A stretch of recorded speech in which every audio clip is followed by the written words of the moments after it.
camera's running, Terry.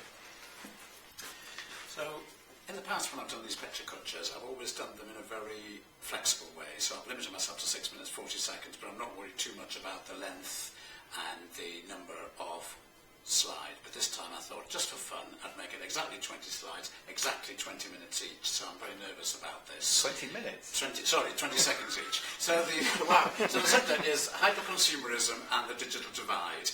It's 3 sections. Each one starts with a few images and ideas and finishes with a key question. And the starting point for my thinking here was at the NIA's conference last month. Russell Prue gave a presentation when he showed us this, which is the Motorola Atrix 4G phone, and he said it's the best phone ever, it's the most powerful phone ever, and it's so powerful that you don't need a laptop anymore. You just buy this sort of dummy laptop, a dock, just a screen and a keyboard. You put that in the back and you've got a powerful computer. And when he said that, I thought, I want one of those. And then I thought, I need one of those. And then I thought, I will be a happy human being if I have one of these. So that made me think about the whole business of human desire and technology. Do we really need these things? And that brought me back to thinking to 1987. Because in 1987, this is the Amstrad PCW, which you might remember. And I wanted one of those, and I needed one of those, and that was what was going to make me a happy human being. And it cost £450, which is a lot of money, the equivalent of about £1,000 today, and it does hardly anything compared with a computer today. But that was the only bit of computer equipment in my house then, is all I needed. This is what we've got in the house now. This is arguably what we need to keep digitally included. And if we didn't have any of this, we would start to slip behind. So my question is, do we need to keep on spending ever more money just to stay on the right side of the digital divide? You see, people say, oh, well, computer equipment's never been cheaper. Okay, it hasn't been cheaper, but you need more and more of it, and you need to replace it more and more frequently just to keep up. That's the bit about hyperconsumerism. Now we go to startism and endism. Endism is a word that's used quite a lot. I think I made up the word startism. And it's about people's tendency to predict the end of things and the beginning of things before they've happened. So let's look at some examples of endism. Oh, I've got ahead of myself. Let's now look at some examples of endism. Yes.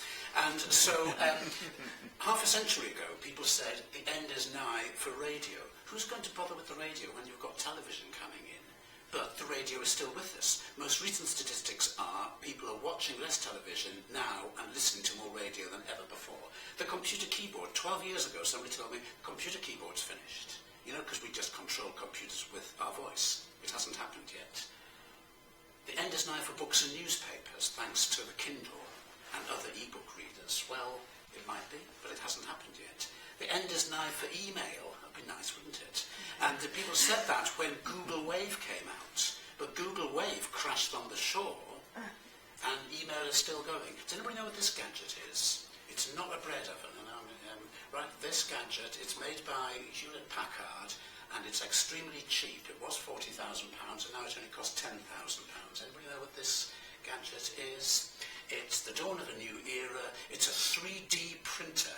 So what it does is, it creates models. This is beautiful. This is a model of the Francis Crick Institute in London, a new building that's just been built. This model is stunning. It's printed on a computer out of bits of plastic, and the next picture shows it with people, so you can see just how small it is and how amazingly detailed it is. This is stunning technology, but will it catch on? At the moment, it's just a toy that architects' practices have.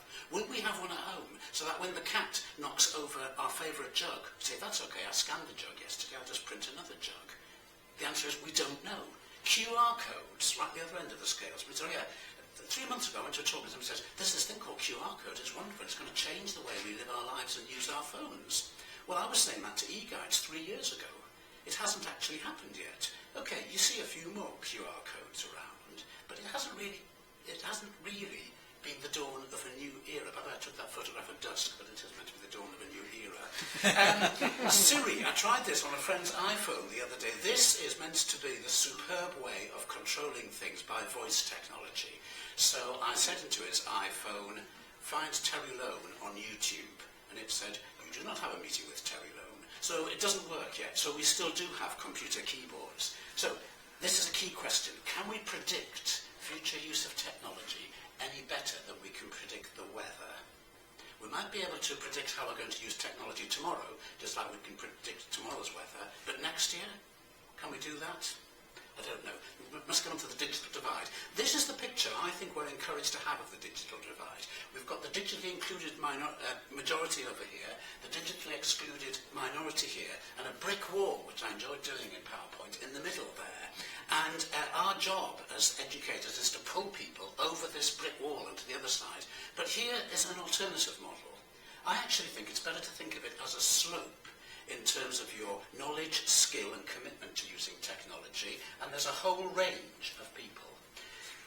We've got the more digitally included there and the more digitally excluded there.